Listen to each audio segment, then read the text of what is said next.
pakikiramay sa mga kapatid na sa mga sandaling ito, sa mga araw na ito, sa loob ng buwan na ito, especially sa loob ng buwan ng Ramadan, na sila po ay patuloy na nakakaranas ng mga paglabag sa karapan-tao at mga pasakit na kanilang dinadanas, especially po dyan sa gawing Palestine, sa ating mga kapatiran dyan na ika nga ang tunay na katarungan ay hindi nila nakakamit at sila ay naging victim ng mga human rights violations. So yan po ay isang pakikiramay sa ating mga kapatid at tayo po ay nananalangin na magkaroon ito ng tunay na solusyon at magkaroon ng tuldok na kapayapaan at kasunduan sa pagitan ng Palestinian at mga Israelita diyan po sa gawing Israel sa Palestine. Masya Allah.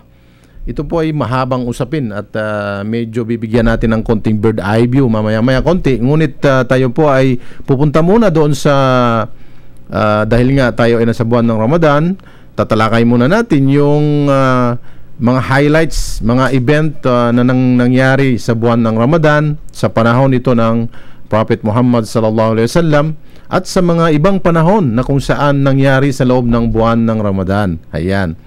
Kumuha itong araw na huling 10 araw ng buwan ng Ramadan, ito po ay 8 araw na lamang nalalabi ang pag-aayuno sa buwan ng Ramadan. Kaya naman ganoon na lamang ang mga sigasig or pagkasigasig ng mga kapatiran Muslim upang samantalahin ang nalalabing araw at nalalabing gabi dito po sa buwan ng Ramadan.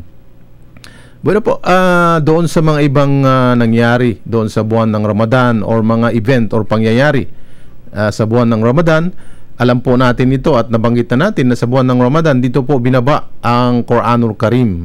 Isang gabi na kung saan binaba ito magmula sa Lauhul Mahfud hanggang doon sa pinakamababang kalangitan. Ito po ay na-descend ang Quran dito at unti-unti ito pinadala sa Propeta Muhammad sallallahu alaihi wasallam sa loob ng 23 years bago nabuo ang mensahe na natanggap ng Propeta Muhammad sallallahu alaihi wasallam na ito na yung Quran. Masya Allah. At dito rin po sa buwan ng Ramadan ang unang ayat na natanggap ng Propeta Muhammad sallallahu alaihi wasallam, maging ang pagtanggap ng kauna-unahang yumakap sa Islam na ang kanyang asawa mismo, ang Khadija radhiyallahu anha, ay nangyari po sa buwan ng Ramadan.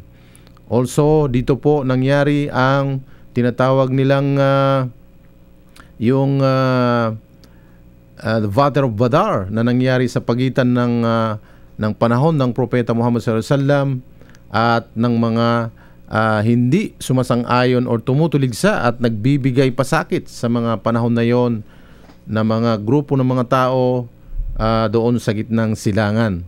So dito rin po nangyari ang nakuha muli ng mga Muslim, yung the conquer of Makkah, nung bumalik ang Propeta Muhammad sallallahu alaihi wasallam kasama ang kanyang mga sahaba, na meron silang humigit kumulang 10,000 ang bumalik sa Makkah without any bloodshed nangyari. So dito po muli bumalik ang kalakhang Makkah diyan po sa gawing Arabia na yan, Saudi Arabia, na conquer po muli ang Makkah ng mga Muslim. Ganon din po ang mahal na anak ng Propeta Muhammad sallallahu alaihi wasallam na si Fatima ay binawian ng buhay dito sa buwan ng Ramadan. At maging si Aisha dito rin po binawian ng buhay nung 58 after Hijrah. Maging ang mga naunang banal na mga kasulatan ay nangyari po yan na binaba dito sa loob ng buwan ng Ramadan, katulad na ng Taurat, ang Torah, katulad ng Zabur, yung Salmo ni David, at yung Injil, ang Ebanghelyo ni Jesus. At ganoon din po, katulad ng sinabi natin ng Quran, dito rin po yan nangyari ang pagbaba or yung pagbibigay ng divine revelation ng Allah subhanahu wa ta'ala sa Jibril alayhi salam sa loob ng buwan ng Ramadan. Kaya inutusan ito ng Allah ang mga kamusliman, ang mga sumusukot tumatalima at sumusunod sa kautusan ng Allah sa pamamaraan ng kanyang propeta Muhammad sallallahu alaihi wasallam, itong mga Muslim na tinatawag upang mag-ayuno dito sa holy month ng Ramadan, dahil may mga pangyayaring extraordinaryo na nangyari sa loob ng buwan ng Ramadan. Kaya naman, at dinagdagan pa ito ng tinatawag nating Laylatul Qadr. Yung Layla po, ibig sabihin, ito po ay gabi. Gabi. Yung Qadr, maaari nating sabihin ng Qadr, yung the blessed, or ito yung isang yung napakadakilang gabi. Napakadakilang gabi, dahil dito binaba ang maraming mga anghel, bumababa dito sa mundo mula sa kalangitan sa pangunguna ng Angel Gabriel, at ito po ay nangyayari magmula sa paglubog ng araw hanggang sa pagbukang liwayway. Ayan, yan po yung Laylatul Qadr na tinatawag. At sa panahon ng Propeta Muhammad sallallahu alaihi wasallam, kapag siya ay dumarating na sa huling 10 gabi ng buwan ng Ramadan, siya po ay nag-ihtikaf na tinatawag, yung seclusion, yung